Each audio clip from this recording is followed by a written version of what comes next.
Fala galera, bora para mais um vídeo, mais um react aqui do nosso canal, trazendo as últimas info do Vascão. Venceu ontem Fortaleza por 2-0, o torcedor vascaíno tá feliz, só que ainda um pouco preocupado com a tabela, né? Porque o Vasco vai conseguir se reforçar apenas depois do dia 11 ali, né? Depois do dia 11 vai estar chegando aí Felipe Coutinho, entre outros jogadores, para dar aquela reforçada. Então seria bem interessante que o Vasco terminasse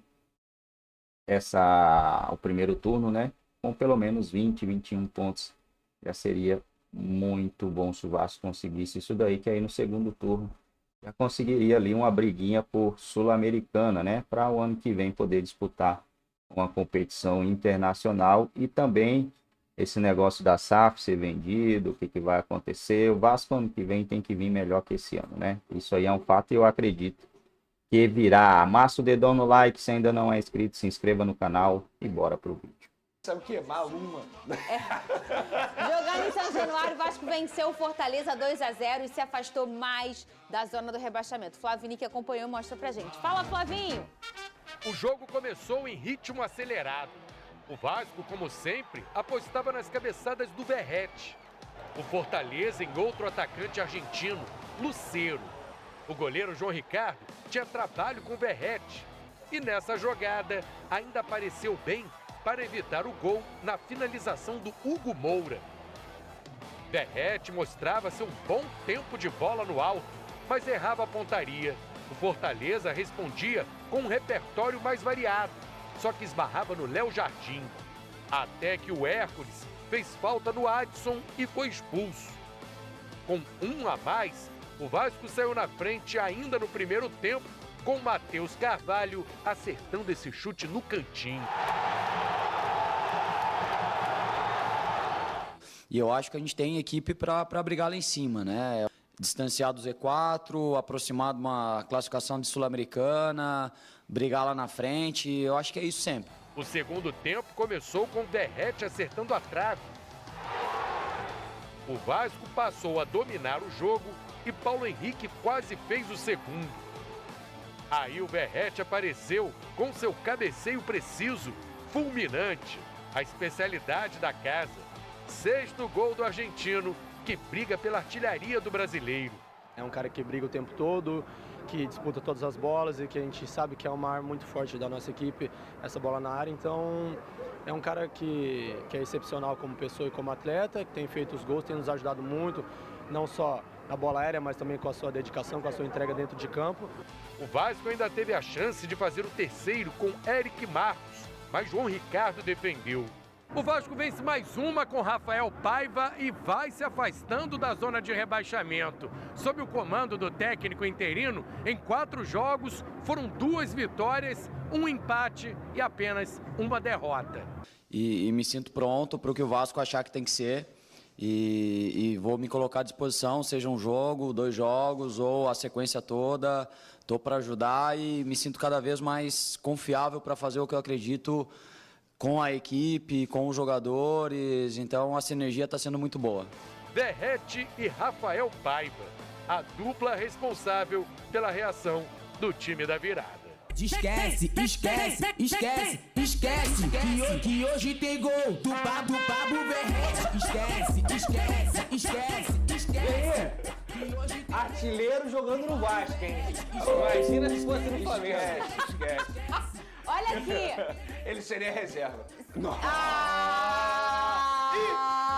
O Pedro seria reserva do Verratti? Não, botava os Não, dois bota juntos. os dois juntos. Artilharia pesada. Não tem como. Não tem como. Não tem como. Que isso? Não tem como. Não tem como correr e voltar, Vê, velho. quem não pode O jogar resto- junto é jogador ruim. É. Jogador bom pode jogar junto. No videogame, eu botava todo mundo no jogo. Exatamente. O Sidorf Gente, era zagueiro. Só pode 10 na linha, não pode 11 não. Olha aqui, Lucas Pedrosa. Eu senti o Vasco, há uns jogos atrás, tipo um monte de gente à deriva no mar esperando o resgate. Sabe com colete, assim, que fica parado lá esperando o resgate chegar? Então, eu sentia isso, o time do Vasco. Hoje é outra parada. O Hoje... Pirata resgatou, né? mas ele já Pirata e tá capitão. tentando há um tempão, né? O Pedrosa, é incrível, né? A diferença até do espírito do Vasco da Gama com a chegada, né, o retorno, na verdade, o retoque do Rafael Paiva, né? Junto com a partida contra o Grêmio, na estreia do Campeonato Brasileiro, foi o melhor jogo do Vasco. Eu diria que o de ontem foi até melhor. O Vasco conseguiu criar pelo menos 6 grandes chances de gol. No primeiro tempo foram 4 chances de gol, culminando inclusive no belo gol do Matheus Cocão. E contra um adversário que é muito organizado, que tem um trabalho consolidado há muito tempo. Então o Vasco teve alguns mecanismos muito interessantes, ideias simples implantadas pelo Rafael Paiva, que para mim foram muito importantes para esse time. O David e o Adson conseguindo não só construir pelas pontas, mas também tendo liberdade para flutuar pelo meio, inclusive se aproximando da posse de bola quando o jogo estava invertido. Quando o Adson estava com a bola, o David se aproximava. Quando o David estava com a bola, o Adson se aproximava. O Verratti se movimentando também para dar essa opção. O meio-campo com o Hugo Moura, que deu uma proteção muito grande à zaga do Vasco, que era algo necessário, deixando o Matheus Cocão mais livre para poder jogar. E aí o Adson acaba sofrendo, inclusive, mais uma vez, 4º jogo seguido que o Adson joga muita bola, sofrendo a falta e tendo um a mais no campo. O Vasco conseguiu aproveitar isso numa bela tabela. Fortaleza teve um expulso, né? Exatamente. Uma bela tabela, o Cocão achou o David cortou, achou o Cocão de novo e o Cocão fez mais um gol com a camisa do Vasco. Inclusive o David, para muita gente que tirava o David como um jogador qualquer, ele já tem hoje no Vasco 9 participações de gols em 26 jogos. No São Paulo, ano passado, ele fez 39 jogos e 8 participações em gols. Caramba! Então ele já superou as participações em gols com a camisa do Vasco. Ele começou o brasileiro bem já com Começou, o Vasco, né? É um jogador que O que vinha... você acha de mandar esse corte pro Álvaro Pacheco? Que tirou ele do Vasco Flamengo, sem mais nem menos, né? Enfim, e o Rafael Paiva tem muito mérito aí, né, nesse crescimento do Vasco da Gama. No segundo tempo, o Vasco até começa nervoso, tentando afobado já se fazer o segundo gol no placar. Depois consegue tranquilizar esse time e aí aparece a melhor dupla aí do Vasco da Gama, a dupla, o casamento perfeito, Piton, Verratti. É sempre a terceira assistência do Lucas Piton seguida em 3 jogos e o Verratti fazendo gol novamente, como foi contra o Botafogo também. O artilheiro do Campeonato Brasileiro, o cara do Vasco, o capitão, um jogador extremamente identificado com a torcida, que representa muito o que é o torcedor em campo e que é efetivo, um baita de um centroavante. Se eu falei do Gerson e do Pedro, na parte de baixo da tabela, sem dúvida alguma, o Verratti é o melhor jogador. Olha só, Veneu, não solta ainda, por favor. Pra mim, hoje, eu falei aqui nesse programa na semana, ele é o melhor cabeceador do futebol brasileiro. O que geralmente você vê, né, numa jogada de cabeça, é o cara parado com o seu marcador, ele flutua ali pertinho pra tentar cabecear.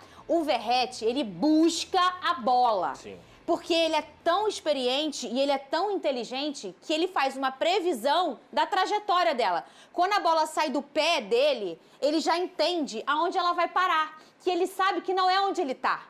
E aí, claro que também para fugir do marcador, ele faz um movimento até chegar na bola. Não é a bola que chega no Verratti, é o Verratti que chega na bola. Quer ver? Solta aí. Eu acho impressionante a cabeçada. Ó. Ele vai até ela e ele testa perfeito, E nesse lance, né? é muito importante também você entender a importância do Hugo Moura, porque ele bloqueia 2 jogadores para o Verratti se movimentar. E eu vou discordar de você, que não é o Verratti que vai até a bola, não. A bola também vai até o Verratti, mas também tem uma qualidade no cruzamento, né? a Ela não bola vem também igual um vai- tijolo, ela não vem pererecando, Não, mas ela o vem gol numa no último trajetória jogo limpa, né? exemplifica melhor do que você está Concordo, querendo dizer. porque ele Sabe por quê? busca. Ele faz assim, ele faz todo o movimento. O cruzamento não foi perfeito. Esse cruzamento foi melhor que o Gente, eu não Verratti tô dizendo cabecear. que não é perfeito. Eu tô dizendo que ele vai buscar a bola sempre. Esse Ele não fica casamento, na zona Fernanda, dele ele de se conforto. reflete na estatística, tá? O Lucas Piton é o lateral que mais cruza certo no Campeonato Brasileiro desde o ano passado e o Verratti é o jogador que mais ganha bolas aéreas desde o ano passado. É o casca de bala, porque na Exatamente. verdade, talvez até quando não deve sair tão perfeito assim, que eu acho que sai, já coloquei Ele o conserta. Piton, o Verratti vai lá e Teve procura, treinador né? deixando o Piton na reserva. Teve também. Nossa. Mentira, sério? Acho que foi o mesmo, né? E botava o Adson na esquerda aí. Também botava. Custou caro, um pouquinho. Né? Deu Não pro treinador. Não, mas... Não, pro Vasco. Até porque ele agora tá de férias e ganhando dinheirão. Meu Deus do céu, mas olha aí, tá difícil pra alguém bancar o Verratti sendo o melhor pra mim, cabeceador Agora, do nesse futebol jogo aí, não brasileiro. sei se você concorda comigo, novamente o JP, que começou no banco de reservas, entrou no lugar do Payet, infelizmente o Payet se machucou, e novamente o JP dando conta do recado. Falei ontem aqui, é um jogador que o Vasco precisa olhar com carinho, é uma joia, digamos assim, que precisa ser lapidada ainda, mas é um garoto extremamente promissor, Parabéns ao Vasco da Gama por ter criado o JP. Olha aí, ó, o astronauta. Era o Felipe Coutinho lá, gente. Só que é igual a Ivete no carnaval. Ela vai de palhaço pra poder curtir a pipoca. Você vai falar que era você Mentira, ou não era, eu não. vou falar aqui? Não era, eu. não era. Ontem eu fiquei em casa, eu nem fui pro jogo. Gente, não era também o Coutinho. Eu tô brincando, pelo amor de Deus, tá? Foi uma ação, e não né? era o Pedrosa. Era uma ação, não era de uma marca. A gente não vai falar que não ganha mas dinheiro, pra né? cuidar do meio ambiente. Ah, então pode falar. Entendeu? É, Pra é cuidar pra- do meio ambiente. E olha aí, imagina como tava um calor aqui dentro E dessa é rua. isso aí. Ô, né? Cadê? Ah lá. Eu...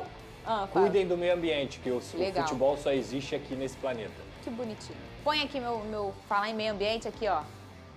Bom, galera, é isso aí. Vitória importantíssima do Vascão da Gama. Mais 3 pontinhos. E foi o mesmo adversário que o Vasco eliminou na Copa do Brasil, né? Eliminou o Fortaleza. Foi nos pênaltis, né, galera? Eu não tô enganado, não me lembro bem como que foi o jogo. Se foi nos pênaltis ou se foi no tempo normal. Não, o Vasco fez gol no último minuto, né? Foi um gol que o Vasco fez no último minuto e acabou eliminando o Fortaleza. Não tô muito lembrado, mas o Vasco fez um gol no último minuto, tá? Eu não lembro se foi um gol de... Foi 3-2, se eu não tô...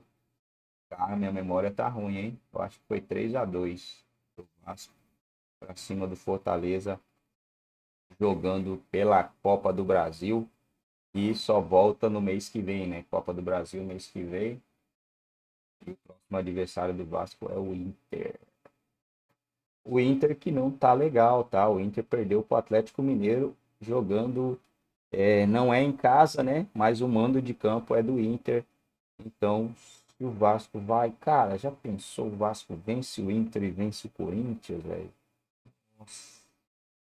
Sairia de uma situação horrorosa para uma situação muito boa, né? O Vasco tem 14 pontos. Eu vou dar uma olhada na tabela aqui para a gente ver uma projeçãozinha. Vamos lá, o Vasco tem 14 pontos. 2 partidas, 17 iria a 20. 2 vitórias levaria o Vasco a 20. 20 pontos tem o Fortaleza lá em nono, né? Cara, já levaria para um patamar bem elevado, hein? Bem elevado. O Vasco já pegaria ali, eu acho que uma Sul-Americana se ele vencer 2 partidas seguidas. Eu acho que ele ficaria ali entre o 11º e o 12º. Subiriam umas 3 casinhas, 2 casinhas.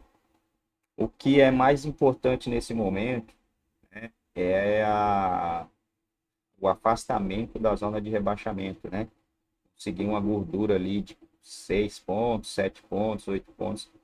É o que o Vasco deve fazer. Vamos dar uma olhada aqui. O Vitória ainda joga hoje contra o Corinthians. O primeiro time na zona de rebaixamento, Atlético Goianiense, enfrenta o Atlético Paranaense. O jogo é na casa do Atlético Goianiense. Depois o Atlético Goianiense enfrenta o Palmeiras. São 2 jogos, né?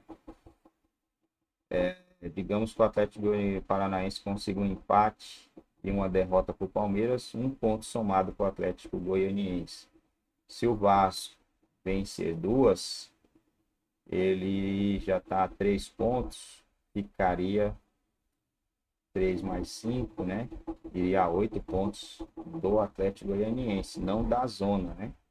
Mas sim do Atlético Goianiense. E o Vitória, nos próximos 2 jogos, Corinthians e Criciúma, né? Criciúma é um empate, uma derrota. Olha, o Vasco abandonaria de vez a galera ali de baixo se vencesse 2 partidas, né? Vamos torcer para que isso aconteça. Esperar aí que dê tudo certo para o Vasco nesses próximos 5 jogos que tem para encerrar o turno. O Vasco precisa terminar pelo menos com 21 pontos. E tem 4 jogos fora de casa. Vai ser duro. Missão muito difícil.